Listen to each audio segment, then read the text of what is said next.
नमस्कार, मी लतिका। आज मी तुम्हाला डुबुक वड्याचं कालवण बनवून दाखवणार आहे।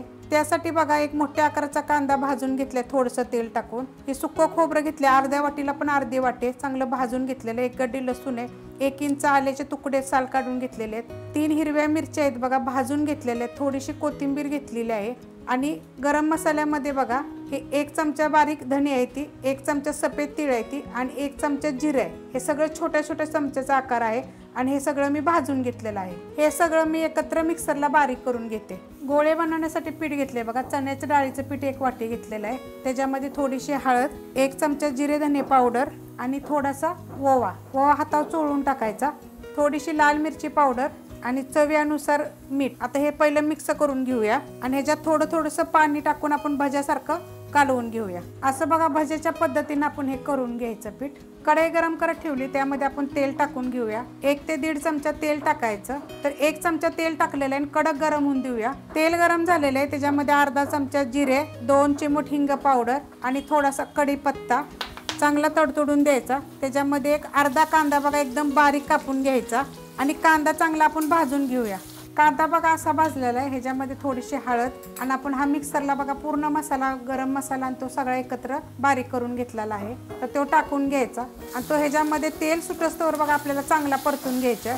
तेल सुटस्तोवर मसाला बघा चांगला भाजून घेतलेला आहे, अशा पद्धतीत भाजून घ्यायचा। आता गॅस आपण बारीक करूया एकदम। 2 चमचे बघा ह्याच्यामध्ये मसाला टाकायचे, तुमच्याकडे जो असेल तो टाकला तरी चालेल। आता ह्या मसाल्यामध्ये पण 1 मिनिटभर परतून घ्यायचे। मसाला टाकल्यानंतर बघा असं परतून घेतलेलं आहे आणि गॅस एकदम बारीक केलेला आहे। तर त्याच्यामध्ये जे मिक्सरच्या भांड्यामध्ये जो मी मसाला बारीक केलेला त्यात पाणी टाकून बघा, पाणी टाकलं तुम्हाला किती पाहिजे त्याप्रमाणे त्याच्यामध्ये पाणी टाकायचं।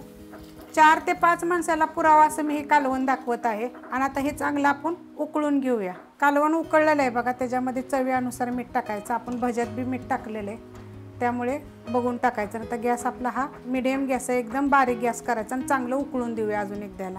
बारीक गॅस केलेला आहे आणि कालवण चांगलं उकळलेलं आहे मीठ टाकल्यानंतर। तर बघा अशा पद्धतीत घ्यायचं, हाताला आपल्याला पाणी लावायचं, मग असं सोडायचं आणि बारीक बारीकच सोडायच्या, जास्त मोठ्या सोडायच्या ना। तशी उकळी फुटली की सोडायच्या, चांगलं कडून द्यायचं आणि नंतर सोडायच्या। तुम्ही थोडी उकळी फुटली की सोडाल, चांगलं उकळून द्यायचं। जे म्हणजे मसाला जे आपण टाकलेला आहे ना त्याची चव छान येते।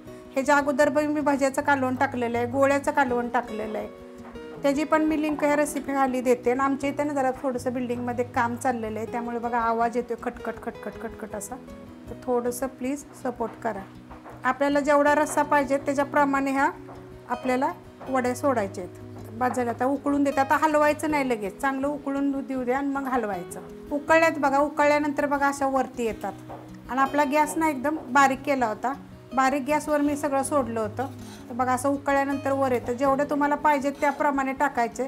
तर बघा ह्या प्रकारे टाकलेले आहेत आणि हे जे मी मसाला जे तुम्हाला टाकला होता ना तो कोल्हापुरी मसाला आहे। तुम्हाला ह्यात थोडीशी गरम मसाला पावडर टाकायचे तर टाकायची, एकदम छान असं होतं। आता हे शिजून देऊया आपण बारीक गॅसवर।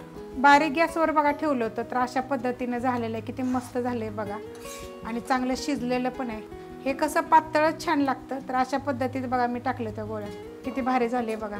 ह्याच्यापेक्षा जर तुम्हाला पातळ असेल तरी चालेल, केलं तरी चालेल। ही 4 ते 5 माणसांना पुरतं एवढं कालवण आहे बघा हे। ही जर रेसिपी तुम्हाला आवडली तर लाईक करा, सबस्क्राईब करा, कमेंट करा आणि शेअर बी करा।